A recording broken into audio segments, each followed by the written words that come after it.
সকাল সকাল ঘুম থেকে উঠেই হচ্ছে রুটি ছেঁকে নিচ্ছি। আজকে হচ্ছে রুটি দিয়ে নাস্তা করব। তো এখানে হচ্ছে তাওয়াতে রুটি ছেঁকে নিচ্ছি, আর ওইখানে হচ্ছে প্যানের মধ্যে বা ফ্রাই প্যানের মধ্যে হচ্ছে ডিম ভেজে নিচ্ছি। আর ডিম হচ্ছে পেঁয়াজ বা কাঁচামরিচ দিয়ে ভাজি করলে আমি একদমই খেতে পারি না, আমার কাছে ওইটা ভালোই লাগে না। আর হচ্ছে বেশি কড়া ভাজি করলে ডিম আমি খেতে পারি না। তারপর হচ্ছে নিয়ে নিলাম কয়েকটা কলা, যদিও কলাগুলো বেশি পেকে গেছিলো। এই ছোটো কলাগুলো এরকমই হয়, বাসায় রাখা যায় না বেশি দিন, একদম 2-1 দিনের মধ্যে পেকে একদম নরম হয়ে যায়। আর কলা দিয়ে রুটি দিয়ে খেতে কিন্তু আমার অনেক বেশি ভালো লাগে। অনেকে হয়তো এই খাবারটার সাথে পরিচিত না, যে কলা আর রুটির কম্বিনেশন, কিন্তু আমার কাছে কিন্তু অনেক ভালো লাগে কলা আর রুটি। তারপর দুপুরবেলা রান্না বসিয়ে দিলাম লুঙ্গির উপর, মানে লুঙ্গির তেনার উপর।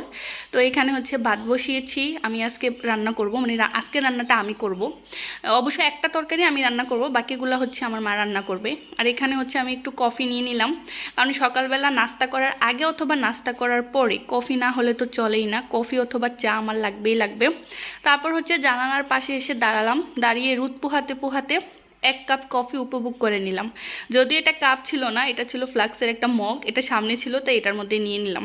তারপর দেখলাম যে ভাতের বলক উঠে গেছে, তারপর হচ্ছে ভাতের যে চুলার যে তাপটা ওইটা একটু কমিয়ে দিলাম। তারপর ভাত হওয়ার পর বসিয়ে দিলাম তরকারি। তো এই সিম তরকারিটা আজকে আমি রান্না করব মশলা দিয়ে, মশলার মধ্যে একটু কষিয়ে নিচ্ছি, কারণ কষিয়ে নিলে দেখা যায় যে তরকারির ভিতরে মশলা তারপর হচ্ছে লবণ মরিচ সব কিছু ঠিকভাবেই ঢুকে যায় এবং তরকারিটা খেতে মজা লাগে। তো সুন্দর করে তেলের মধ্যে আর মশলার মধ্যে সিমগুলো কষিয়ে নিলাম। আর এই যে মাছগুলো দেখছেন, এগুলো হচ্ছে আমাদের খাডির মাছ, আমাদের এলাকায় এটাকে খাটি বলে বা খাডি বলে, আপনাদের এলাকায় কী বলে আমি জানি না। তো এখানে হচ্ছে আমরা হচ্ছে যারা মাছ ধরে দেয় তারা অর্ধেক মাছ নেয় আর আমাদেরকে অর্ধেক মাছ দেয়। তো এই মাছটা দিয়ে হচ্ছে আজকে তরকারিটা রান্না করলাম। আর এটা হচ্ছে পরের দিনের ভিডিও। তো পরের দিন সকালবেলা ঘুম থেকে উঠলাম, উঠে দেখি যে 9টা বেজে গেছে, এরকমই হয় 8:30 9টা 9:30 বেজে যায় ঘুম থেকে উঠতে উঠতে।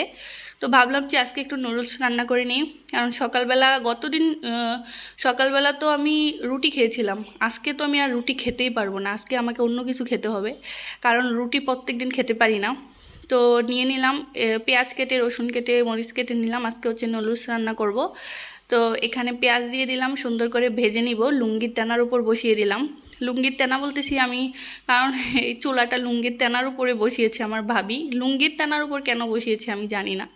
তো যাই হোক, এটা দেখতে খুবই বাজে লাগছে লুঙ্গির তেনার উপরে, তা এই জন্য হচ্ছে পরবর্তীতে অবশ্য এটা সরিয়ে পরে একটা রেক্সিন বিছিয়ে দিয়েছিল এটা নিচে। তারপর হচ্ছে আমি উপর দিয়ে হচ্ছে সুন্দর করে মশলাটা দিয়ে দিলাম, তারপর একটা ডিম দিয়ে দিলাম, আর সুন্দর করে রান্না করে নিচ্ছি আমার নুডলস।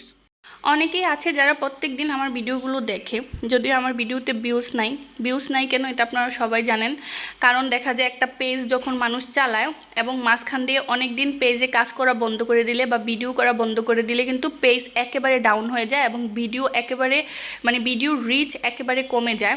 তো আমার যেহেতু মাঝখানে 1 বছর ভিডিও আপলোড দেওয়া হয় নাই পেজে বা ইউটিউব চ্যানেলে, যার কারণে দেখা যাচ্ছে যে আমার পেজ এবং চ্যানেল দুইটাই ডাউন হয়ে গেছে এবং দেখা যায় ভিউজ একদমই নিচে নেমে গেছে, কমে গেছে, মানে 1000 ভিউজ হচ্ছেই না কোনোভাবে। তো অনেকেই আছে যারা হচ্ছে রেগুলার আমার ভিডিও দেখে, এরকম 5 জন 6 জন 10 জন থাকতে পারে। তো যারা সবসময় আমার ভিডিও দেখে তাদেরকে অসংখ্য ধন্যবাদ, মন থেকে ভালোবাসা, এভাবে আমার পাশে থাকবেন, সবসময় আমাকে সাপোর্ট করবেন।